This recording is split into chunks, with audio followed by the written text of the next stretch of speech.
இனிய பொங்கல் நல்வாழ்த்துக்கள்.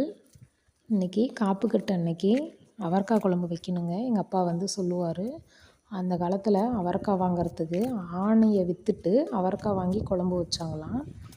அவரைக்காய் குழம்பு தான் காப்புக்கட்டு அன்னைக்கு வைக்கணுமா, அதுதான் முறையா. எப்பயுமே எங்கள் அப்பா சொல்லுவார், காப்புக்கட்டு அன்னைக்கு மட்டும் அவரைக்காய் குழம்பு தான் வைக்கணும் அப்படின்பாரு. நாங்கள் எப்பயுமே எனக்கு தெரிஞ்சு விவரம் தெரிஞ்சதுலேருந்து இந்த போகி பண்டிகை காப்புக்கட்டு அன்னைக்கு மட்டும் அவரைக்காய் குழம்பு தாங்க வைப்போம். நீங்களும் அது மாதிரி அவரைக்காய் குழம்பு தான் வைப்பீங்களா என்னன்னு கமெண்டில் சொல்லுங்கள். மாடு தாங்க மேய்ச்சிட்ருக்கேன். நம்ம சோளம் எல்லாம் விளைஞ்சிக்கிச்சு. 5 வயல் நட்டிருக்கோம். 5 வயலுமே விளைஞ்சிக்கிச்சு.